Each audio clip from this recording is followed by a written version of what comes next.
It was January 1st, the world filled with joy, laughter, and the shining hope of a fresh start. Fireworks lit up the night sky, their vibrant colors a dazzling display that seemed to sweep away all the darkness from the previous year.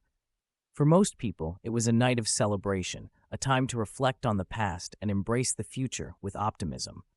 Yet, Iris felt nothing like that.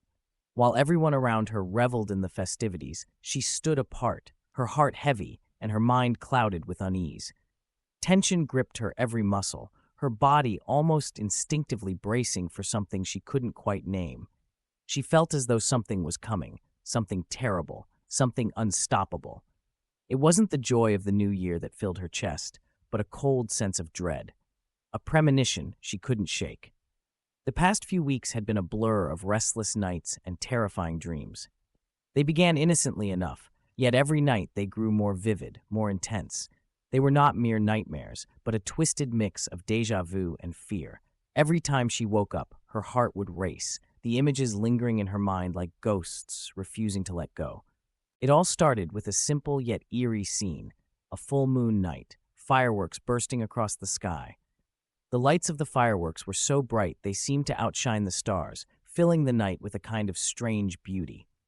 For a moment, everything felt perfect. But then something inexplicable happened. The moon, once glowing in brilliant white, began to darken, turning black as if something was pulling its light away. Iris felt a tightening in her chest as the darkness spread, an oppressive black hole forming around the moon, drawing in every last trace of light. It was as though the very night itself was being consumed. Then came the roar. The sound of it was deafening, monstrous, bone-shaking. It vibrated in her very bones, and she couldn't escape it. The sky was then filled with hundreds of neon-colored eyes, glowing like eerie beacons in the blackness, watching, waiting. The eyes were not just terrifying, they were intelligent, filled with malice, as if they could see into the depths of her soul. A scream pierced the air, a woman's cry of pure terror, and it was followed by more screams, men and women alike, lost to the growing chaos. Iris could feel the panic, the rush of terror in the air. It was as if the very fabric of reality was being torn apart. The ground beneath her feet turned crimson, soaked in blood that seemed to seep from the earth itself.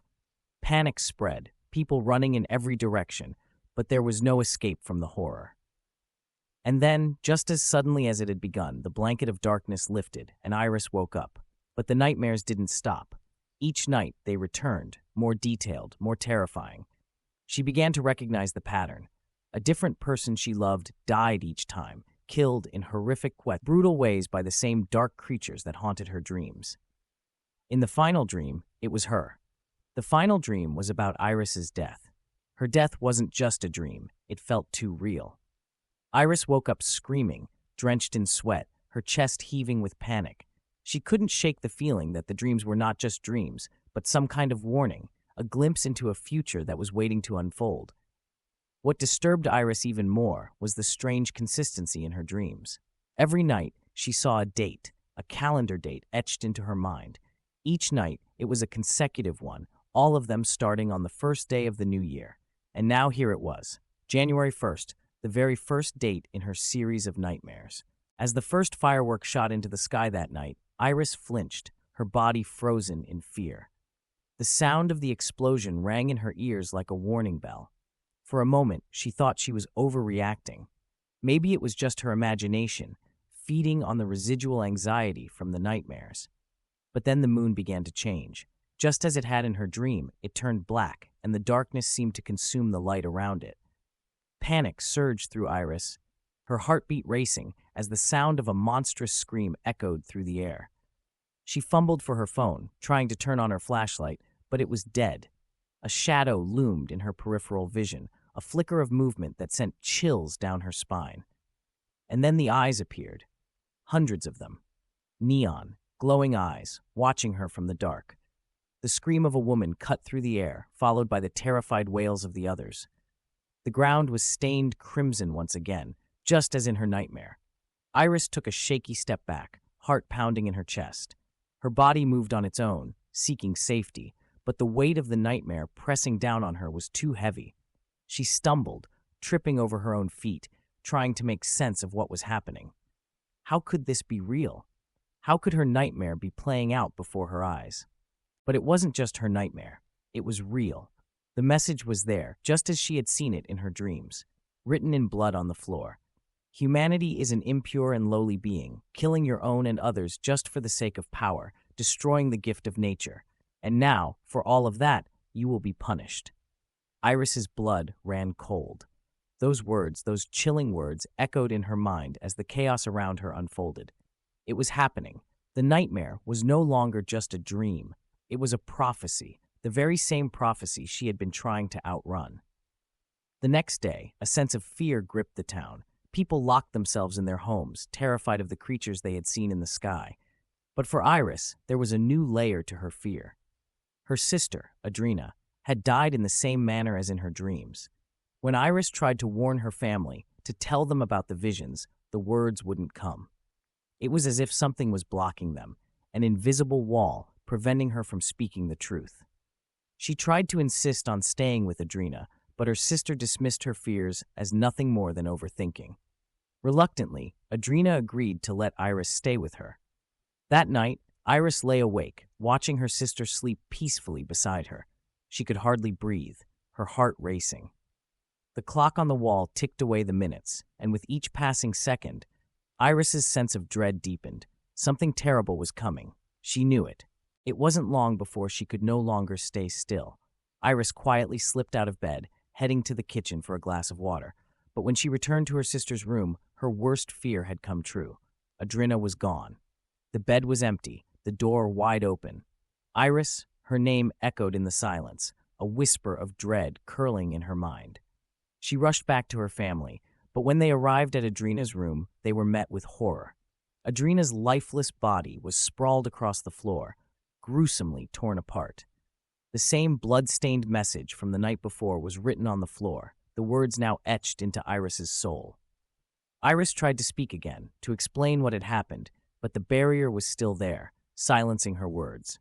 Night after night, she lost more people she loved, each death more horrifying than the last. The monsters seemed to be closing in on her, and no matter what she did, no matter how hard she tried, she couldn't escape them. But then, one night, she saw her fate in full. She saw the end of the dream, her own death, waiting for her. And for the first time, Iris refused to accept it. She wouldn't die like this. She wouldn't let it happen. The dream had shown her a way out. It was simple. Stay away from her aunt's house, avoid the place where the bird-like creature appeared, and she would survive. So Iris stayed home, alone, every door locked, every window shut tight. She armed herself with a knife, determined to survive whatever came next. Later that night, as she lay in her bed, she tried to relax, to find solace in the music playing through her headphones. But it was hard to feel at ease when she knew that death was lurking in the shadows, waiting to claim her. She couldn't help but feel as if the world itself was closing in. And then it came. The wind, cold, biting, and impossible. She had checked every window. There was no reason for the chill that flooded her room. She opened her eyes, and there it stood, the creature from her dream, now real, standing just outside her window. Her heart slammed into her chest as she grabbed the knife, her hands shaking. The beast lunged for her, and in that moment, she did the only thing she could. She fought back. She struck it with all her strength, sinking the blade into its neck. But as it howled in pain, something worse happened. A sharp pain shot through her shoulder. Poison. The same poison from her dream. Her body went numb as the poison spread, her vision blurring. Still, she fought. She ran. She had no choice. Hundreds of eyes followed her through the darkness, glowing with malevolent intent. But the poison was too strong. Her legs gave out and she collapsed, the creatures closing in around her. They didn't devour her, though. Instead, they tore into her skin, filling her with poison but not killing her outright. The torture continued, until finally Iris felt herself slipping away. But then, something impossible happened. Her body, broken, bruised, and torn, rose. It moved on its own, as if controlled by something beyond her. A crown appeared on her head, and the monsters around her kneeled. "I am Gaia, the goddess of nature, the personification of the earth," a voice echoed, both Iris's and something deeper, older. "Humanity is impure, and for its sins it shall be punished." The world trembled as Iris, now something else, something far greater, prepared to unleash the reckoning fate.